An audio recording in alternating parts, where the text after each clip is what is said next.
Подкаст «Мир чужими глазами», рубрика «Интернет в красках». В этом выпуске мы попытаемся сделать аудиодескрипцию фотографий и видеоролика с задержанием Раимбека Матраимова и Камчибека Кольбаева. Для тех, кто живет в Кыргызстане, объяснять не нужно, кто эти двое джентльменов, но для тех, кто слушает нас, скорее всего, через библиотеку АВ-3715 и не проживает в нашей стране, поясню, что первый, Раимбек Матраимов, это бывший заместитель председателя Государственной таможенной службы. Его имя ассоциируется с коррупцией, считается, что он причастен к отмыванию сотен миллионов долларов США и выводу этих средств из Кыргызстана. А второй, Камчи Кольбаев, также известный как Коля Киргиз, по сведениям Министерства внутренних дел Кыргызской Республики, является лидером организованной преступной группировки, так называемым вором в законе, коронованным российскими ворами в законе. На этой неделе Государственный комитет национальной безопасности заявил о том, что оба этих человека задержаны, и были опубликованы несколько фотографий с задержанием Раима Матраимова. Так интересно получилось, что он был задержан в тот же день, когда его объявили в розыск. И задержание, судя по фотографиям, проходило на территории автозаправочной станции Бишкек Петролиум, расположенной аккурат напротив здания ГКНБ, Государственного комитета национальной безопасности, на пересечении улицы Джибек-Джолу и бульвара Эркиндик, также известного как бульвар Дзержинского или Дзержинки. На первой фотографии мы видим, как Раимбек Матраимов, мужчина лет 45, достаточно плотного телосложения. Он одет в синие джинсы, черный свитер с длинным рукавом. По-моему, это такая темно-темно-пурпурная жилетка баллоневая. На лице у него маска, закрывающая большую часть лица. Кстати, маска белая, формата N95. И он протягивает обе руки к человеку в пиджаке, в рубашке без галстука. Это, судя по всему, сотрудник ГКНБ. И этот сотрудник на него надевает наручники. И на первой фотографии мы видим, что на левой руке Матраимова поверх рукава его свитера уже надет наручник. И сотрудник ГКНБ своей левой рукой пытается надеть на правую руку Матраимова второе кольцо от наручника или второй браслет от наручника. Но вот на следующей фотографии мы видим уже, что наручник на левой руке Матраимова остался, но рукав его свитера уже задран. И почему я обращаю внимание на такие подробности? Потому что в соцсетях многие пользователи начали сразу же сомневаться в реальности этих кадров, как и фотокадров, так и видеокадров с задержанием Кольбаева. Потому что все это очень походило на постановочные кадры, что все это очень похоже на спектакль, который разыгрывают власти, чтобы показать людям, что они на самом деле пытаются бороться с коррупцией. И действительно, на второй фотографии левый рукав Матраимова уже подтянут кверху, он задран, и наручник уже на его голом запястье. И до сих пор этот сотрудник ГКНБ пытается надеть на правую руку Матраимова второй браслет от наручника. И вокруг них стоят несколько людей, это все мужчины в гражданской одежде, в пиджаках, без галстуков. И здесь на второй фотографии в кадре в правой части появилась видеокамера. Ее держит чья-то рука, камера направлена судя по тому, как она расположена, это маленькая видеокамера, ее можно даже в кармане носить, но не телефон, именно видеокамера. Она направлена на руки и сотрудника ГКНБ, и Матраимова, как на Матраимова надевают наручники. И из-за того, что ярко светит солнце, блики, мы не видим, действительно ли камера включена или она просто так, как бутафория. Третья фотография. В кадре появились новые люди. Слева стоит какой-то мужчина. Рядом с ним молодой человек. У мужчины так солидно выпирает животик.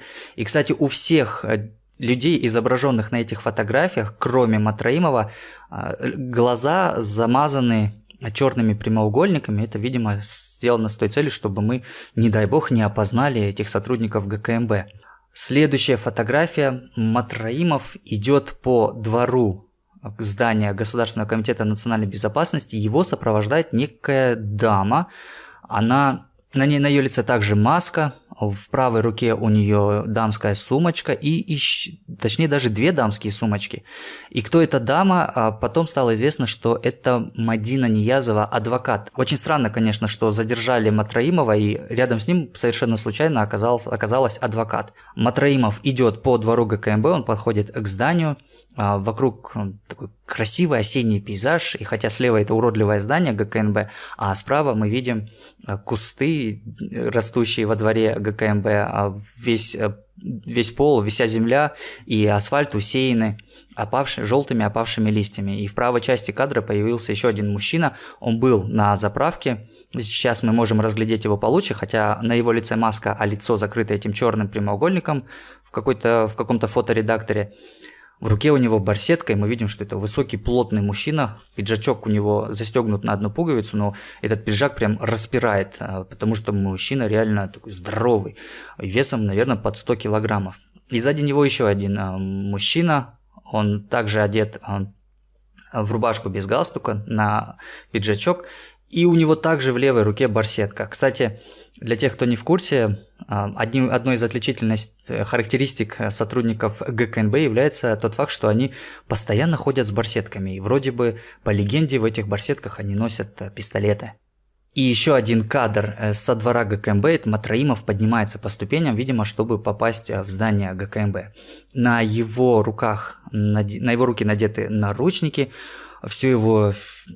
Он держит руки впереди, и в правой руке он держит кепку.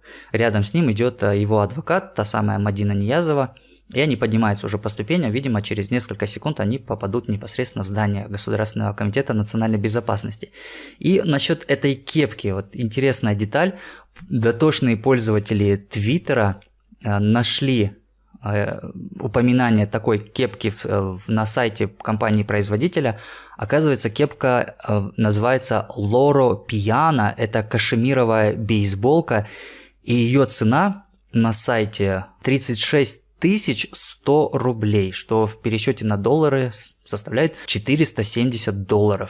Вот такой у нас модник Раимбек Матраимов, но после того, как его доставили в Первомайский районный суд его отпустил под подписку о невыезде. И давайте мы посмотрим, как это проходило в здании суда. Дело в том, что журналистов непосредственно на заседание не пустили, они дожидались Матраимова в коридоре. И просто интересно, как он выходил из зала суда и потом уже во дворе здания суда садился в свой роскошный внедорожник Lexus. Вот мы видим, как он идет по коридору, опустив глаза. На его лице кепка, он ее натянул на лицо так, чтобы лицо не попадало в кадр. Журналисты толпой пытаются его окружить, но их расталкивают какие-то мужчины. Это не сотрудники суда, судя по их внешнему виду. У них нет никаких опознавательных признаков, они одеты в гражданскую одежду, это даже не судебные приставы, скорее всего. Может быть, это просто какие-то подручные Матраимова. Вот они выходят во двор Первомайского райсуда, шагают по его брусчатке. Журналисты пытаются догнать Матраимова, окружают его, пытаются просунуть микрофон к его лицу, но эти молодые люди услужливо ограждают Матраимова от журналистов. У всех этих молодых людей маски на лицах, мы не можем видеть, кто они такие. Они довольно бесцеремонно отталкивают журналистов с их камерами, с их телефонами, взяв Матраимова под надежное крыло. И, кстати, вот эти двое людей, которые его ведут, они его буквально под руки взяли, вот они подводят его к черному дорогому внедорожнику, о котором я говорил, это Lexus, сажают его, он садится на заднее сиденье, рядом с ним садится еще один человек, на переднее сиденье пассажирское садится парень. Сейчас вы слышите, как машина выезжает со двора, журналисты расступаются, и сразу за ней выезжает еще один черный внедорожник. И явно видно, что это не дешевые внедорожники, и за ним еще один Mercedes, это легковой автомобиль, едет за ними со двора. И очень интересно, как выглядели при этом сотрудники милиции. Видимо, это сотрудники, обеспечивающие безопасность этого суда. Они стояли на КПП и просто наблюдали за тем, как Матраимов в окружении своих охранников, видимо, выходит с территории суда. А теперь давайте посмотрим видеоролик также от Государственного комитета национальной безопасности. И в этом ролике изображено якобы задержание Камчи Кольбаева. Почему якобы? Потому что, да, я весьма субъективен, я также считаю, что все это был спектакль, все это постановка от властей, которые пытаются нас убедить в том, что они борются с организованной преступностью и с коррупцией. Сначала мы посмотрим весь ролик в обычной скорости, а потом я уже в замедленной съемке буду вам покадрово описывать то, что я вижу на экране.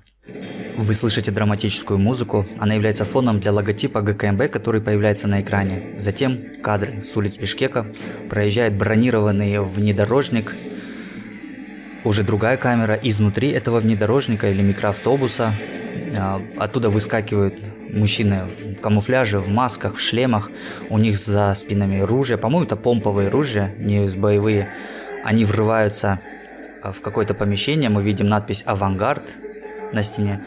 Вы слышите, они кричат руки за голову, кладут какого-то мужчину в костюме лицом вниз, пробегают через спортзал, мы видим гантели, по лестнице поднимаются, и стоит испуганная уборщица.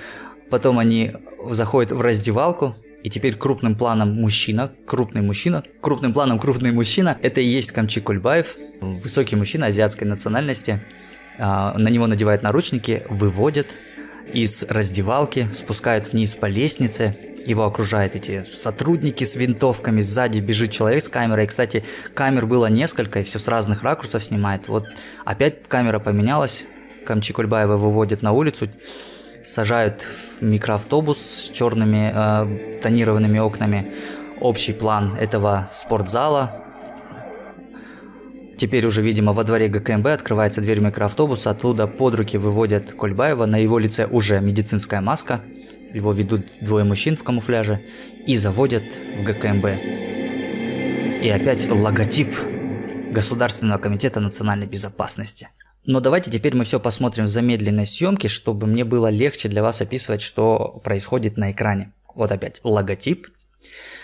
А теперь после логотипа появляются кадры с улицы. Это улица Аалы Такамбаева в южной части нашего города, так называемая Южная магистраль. Человек стоит на тротуаре, оператор, вот как я говорил, съемка велась с нескольких камер. И он снимает, как к зданию, к высотке, так называемой элитки, на первом этаже которого расположен спортивный зал «Авангард», подъезжает бронированный внедорожник. Кстати, я смотрел, такие у нас стоят на сайте, например, Алиэкспресс из Китая, не меньше $130 тысяч. И за ним едет невысокий черный микроавтобус. Кульбаева, кстати, будут сажать уже в другой микроавтобус, а это такой маленький минивэн. И вот уже кадры изнутри минивэна, оттуда выскакивают эти сотрудники в камуфляже, на них шлемы, бронежилеты, за спинами у них эти винтовки, на боку у них кобуры с пистолетами, и они бегут по стоянке «Авангарда», некоторые занимают позиции. На этой стоянке уже припаркован этот бронированный внедорожник, двери у него открыты, видимо, оттуда уже выскочили сотрудники, они забегают через передние двери, через передний вход в здание этого спортивного центра. Их сопровождают какие-то мужчины в штатском. Один, кстати, из них чуть не упал по лестнице, видимо, поскользнулся, но его подхватил товарищ. Теперь мы видим уже это со стороны стоянки. А далее, следующие кадры, они врываются в фойе, в ресепшн спортивного зала «Авангард», там сидят люди, какая-то женщина испуганно поднимается и пытается уйти в сторону. Они бегут мимо диванчика в сторону турникета. Видимо, через этот турникет проходят посетители спортзала.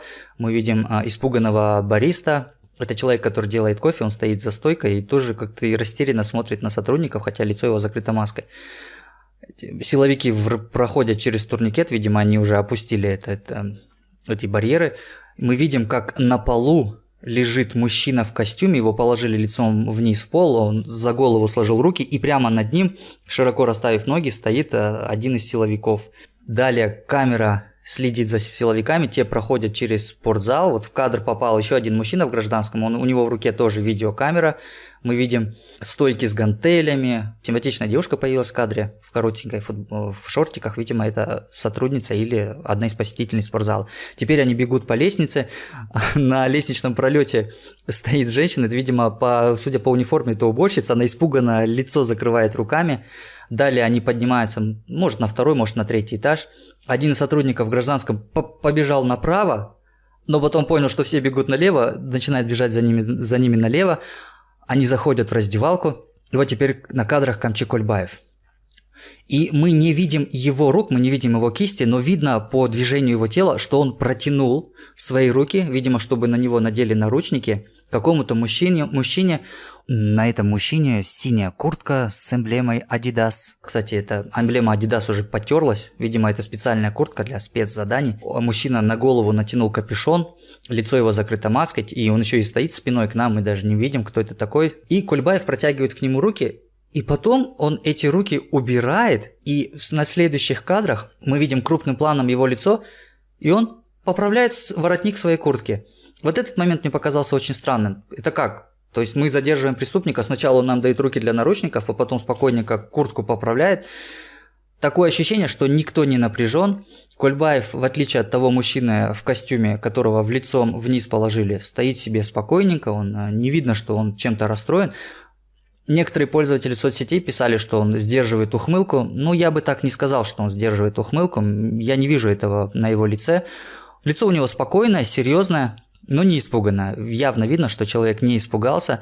И вот здесь такие интересные моменты. Тот человек, сотрудник ГКМБ, который редактировал это видео, он лица некоторых людей, тех сотрудников в штатском, он замазывал специальная функция есть такая в программе, еще говорят, заблюрил. Так вот, он эти лица замазывал, но иногда, видимо, забывал, и мы можем разглядеть лица некоторых сотрудников. Вот дальше они спускаются по лестнице.